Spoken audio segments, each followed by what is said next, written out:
What's up, guys, and welcome to another episode of the Bold Take Scouting Podcast. I'm Alex. Costa is not available to be with me tonight, but I will be answering some questions from our Instagram followers tonight. Before I hop into the questions, I just want to make an announcement. One of the college football players that we interviewed this offseason, Mekhi Gardner, he was a cornerback for University of Louisiana Lafayette. He is transferred to LSU, so huge congratulations to him. Big news. And if you haven't seen that interview, be sure to go check it out. To hop right into our questions tonight, we have quite a bit of them, so I'm just going to try to go pretty rapid fire through them. The first question: Super Bowl predictions as Week 18 of the NFL regular season has wrapped up.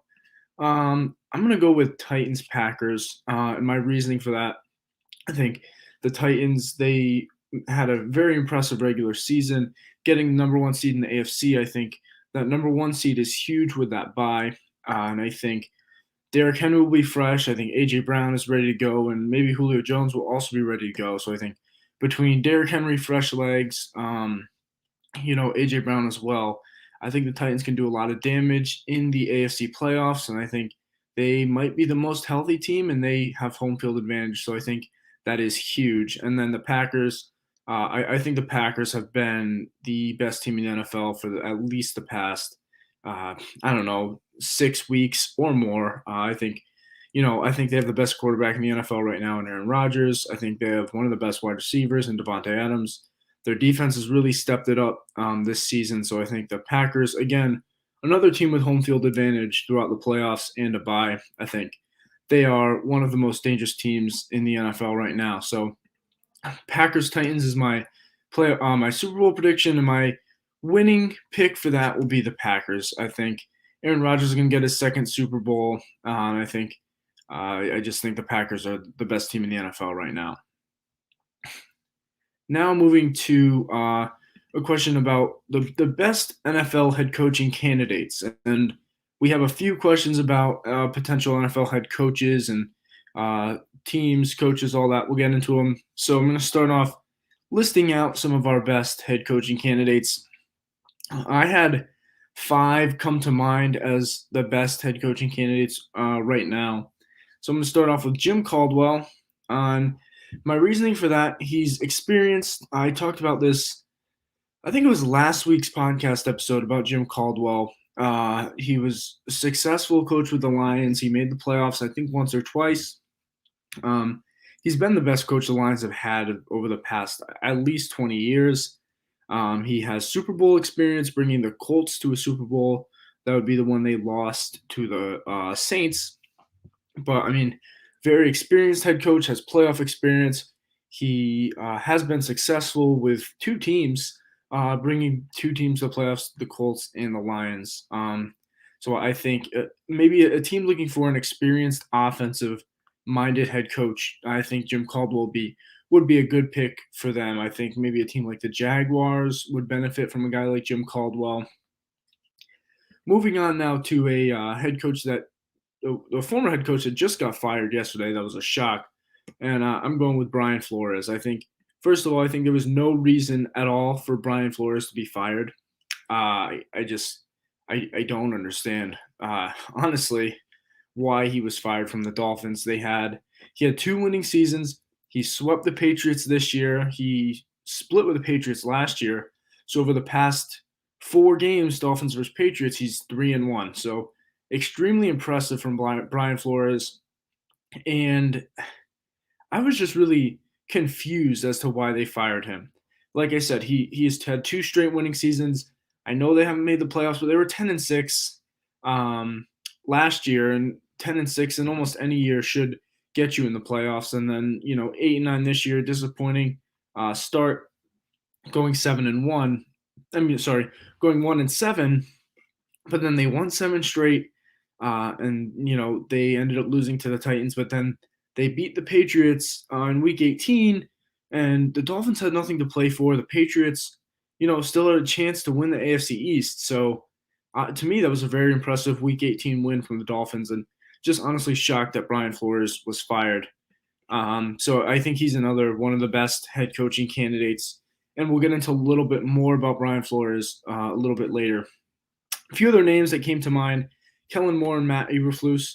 Kellen Moore, the offensive coordinator for the Cowboys; Matt Eberflus, the defensive coordinator for the Colts.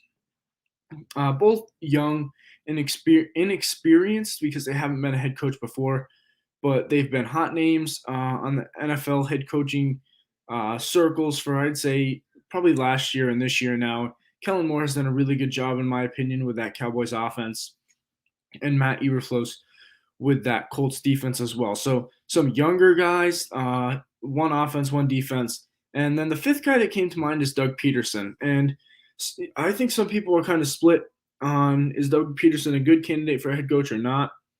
And my reasoning is he has experience as a head coach already. Obviously, he brought the Philadelphia Eagles to an improbable Super Bowl win against the New England Patriots.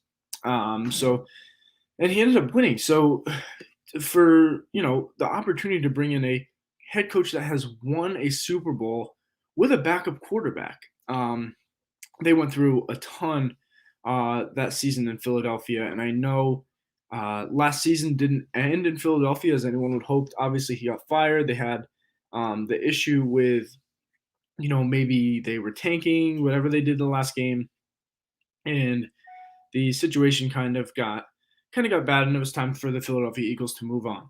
But I think he's an experienced, like I said, offensive-minded guy. I think he could be another candidate for the Jaguars, maybe. I think the Jaguars need an experienced head coach to kind of right the ship down there in Jacksonville. So going back to Brian Flores, we got a question that said, where does Brian Flores go? And like I said, I don't think he should have ever been fired. And Brian Flores was a little bit of a tough situation for me. I think he's an extremely good head coaching candidate. So if I were him, I wouldn't rush into a new head coaching job. I think there's two jobs that I think are pretty good jobs, and the other ones are, have potential as a head coaching spot, but not the best situations right now. I would say the Broncos and the Vikings are two very good spots to go as a head coach. I think both teams have a lot of young talent, especially the Broncos. They have, plenty of young wide receivers. They have a good young running back. They have some pieces on defense. I'm thinking Patrick Surtain, Justin Simmons, and Bradley Chubb.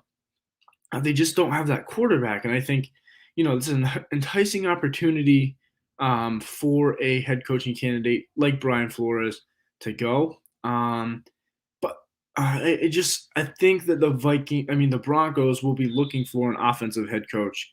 Vic Fangio was a defensive-minded head coach beforehand, so I'm thinking maybe the Broncos want to go offense. And I feel the same way about the Vikings.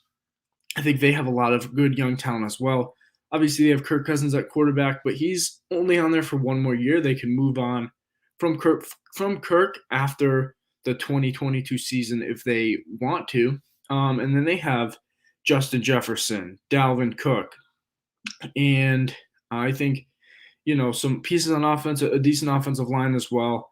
And I think that's an enticing situation because you have a quarterback that probably isn't elite, but he's a mid range quarterback, and I think that that's a good spot for maybe Brian Flores to go. But again, Mike Zimmer was a defensive minded head coach, and I feel like the Vikings might be looking for an offensive minded head coach. So if I was Brian Flores right now, I might, maybe Jacksonville because they have Trevor Lawrence, Travis Etienne, but I think that could be a tough spot to go and be a head coach.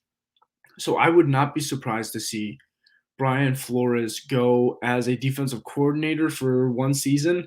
And, when 2023 rolls around, he will be right in the mix for right in the head coaching circles again in 2023. So I wouldn't be surprised to see him go be a defensive coordinator for a season, maybe back with the Patriots for a season, and then be right back in the loop with head coaching cycle in 2023. The next question, the Vikings head coach. So this kind of plays off of the what we just said. I think Brian Flores could be an intriguing option for Minnesota, but it's kind of hard to tell right now because they fired Rick Spielman as well, their GM, so they don't have a GM or a head coach. So I would assume they would be looking, to go get their GM first and then hire a head coach. So it's kind of hard to see what direction the Vikings are going to be looking to go in while they're or before they hire a GM. I think two guys, like I said, Brian Flores or Kellen Moore might be an intriguing option for Minnesota. He's a young guy, offensive minded guy. I think he could turn Kirk into the best version of himself. I think he could do a lot with Justin Jefferson, with Dalvin Cook. Um, and I think, maybe if they want to get a new quarterback in 2023, I think having a young offensive minded head coach would be beneficial. So now, talking about Minnesota, we have a question. This is Sauce to Minnesota. So Sauce would be Ahmad Gardner, the cornerback for Cincinnati, who was just recently declared for the draft. I'm a big fan of Ahmad Gardner. As you saw in my scouting report, I gave him a top 10 grade. And as a Jets fan, I'd love to see the Jets take him at 10, but to Minnesota at 12, definitely a possibility. I think we could see Sauce go, between I'm going to say that probably the 8 to 18 range is where we'd see him go. I don't think he makes it to any playoff teams. So I know in the comments we had some Cincinnati Bengals fans asking if they thought Sauce would make it to them. I don't think so. I think he's too good of a cornerback prospect to make it all the way down to the Cincinnati Bengals. But again, Sauce to Minnesota at 12, I think it makes a lot of sense. Still super early on in this process, but they do need some cornerback help. And he's my number one cornerback in the draft. So we got actually a couple questions about wide receiver rankings. Someone asked for a top 5, someone asked for a top 10. And what I'll say about this, we just did a podcast, I want to say it was 2 or 3 weeks ago, about our top 6 wide receivers. And if you want the full details on that, go listen to that podcast. But my top 6 from that list would be Treylon Burks, number 1, the wide receiver from Arkansas. I think he's a really dynamic playmaker. He's got great jump ball skills, super physical, super talented after the catch, breaks a lot of tackles, makes guys miss. I think he has everything you're looking for in a receiver, and he has a top 10 grade from me. And then this list was made, unfortunately, before Jameson Williams tore his ACL last night in the college football championship game. Shout out Georgia, by the way, for winning that game against Alabama. But Jameson Williams was my number 2. He will be dropping in the rankings, unfortunately, because of that ACL tear. It's a really bad timing for him, but I think he should be able to bounce back from that. So Treylon Burks 1, Jameson Williams was 2. He will be moving from 2. And then Jahan Dotson was my 3rd-ranked wide receiver, another guy dynamic after the catch, great speed from Penn State. And then I had Drake London 5. I have switched it to Garrett Wilson 5. If you guys know, I posted the scouting report on Garrett Wilson on our Instagram page, and I got a lot of backlash and some heat from our followers that was deservedly so. I had listed a weakness as his jump ball skills, and just it happened to be that the games that I had watched to scout him, I genuinely had not seen any jump balls in those games, and then I had been sent, I want to say 5 or 6 clips of him making some great 50-50 jump ball catches, contested catches, and that really changed my mind about his jump ball abilities. So I have moved Garrett Wilson up ahead of Drake London, and the wide receivers between Jahan Dotson, Garrett Wilson, and Drake London, grades are all very close and all subject to change.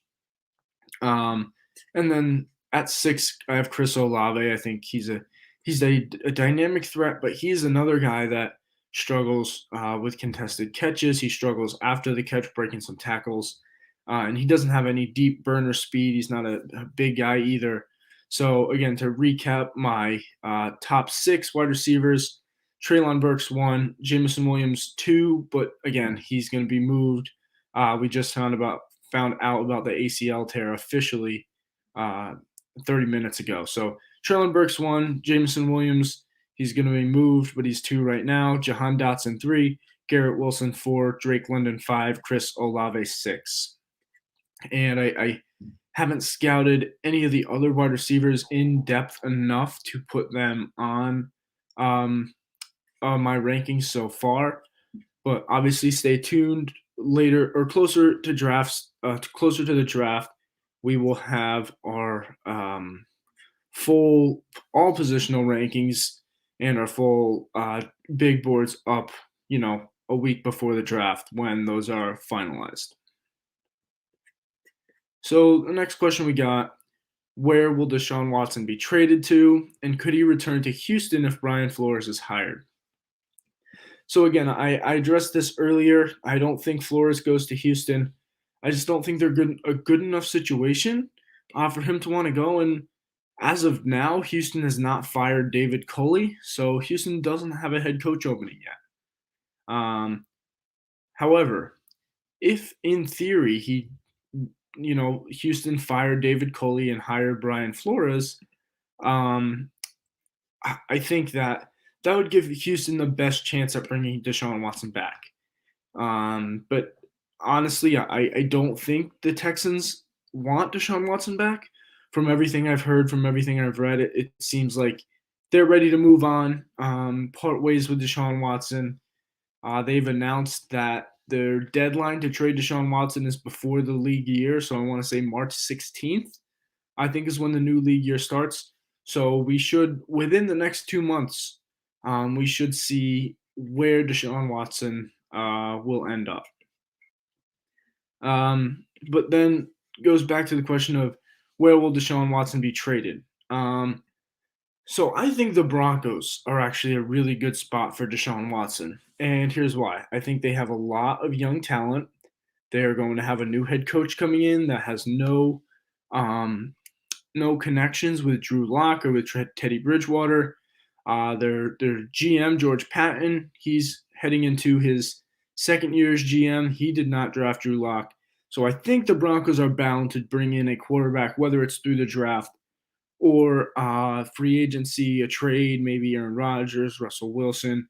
But Deshaun Watson, I think, would be a really intriguing option for the Broncos. And they have a lot of young talent. They have Javonte Williams. They have some talent on the offensive line. They have Cortland Sutton, Jerry Jeudy, and Tim Patrick at wide receiver, a young Noah Fant at tight end. And like I said, they have talent on defense between Justin Simmons, Patrick Surtain, and Bradley Chubb.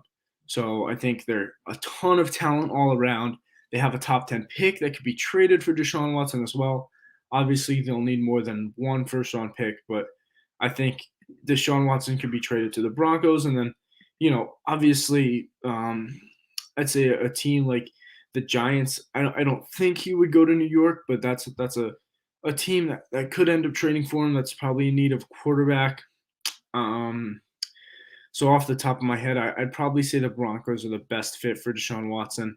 And I don't think Miami is a fit anymore because the rumors were that he wanted to go to Miami because of Brian Flores, and he has unfortunately been fired from Miami. So continuing on with the Broncos, we got a question on could the Broncos take a first round take a linebacker with their first round pick, and I think they totally could. They have pick number 9, so they'll definitely be in play for a guy like Devin Lloyd or Nakobe Dean, who's a linebacker that I really like. But I think that the Broncos should end up going best player available at number 9. I think they have a lot of talent. And I'm a big fan of going best player available, and that best player available could end up being a linebacker when it's all said and done. So I think linebacker is definitely in play. Uh, but again, best player available, whether that be a guy, you know, I don't think they'd go Ahmad Gardner, but imagine pairing Patrick Surtain with a guy like Ahmad Gardner. I think, maybe a guy like George Karlaftis could end up being the best player available. But yeah, linebackers definitely in play for the Broncos at number 9. And then the continuation of that question is linebacker at 9 and Carson Strong in round 2. And I don't think that happens. And I think that Carson Strong will end up being a first round quarterback. Quarterbacks always seem to be pushed up the board and drafted in the first round. So I think he'll probably end up being drafted on day 1, probably later, late 20s, early 30s. He might be a guy that some teams trade back up into the first round for.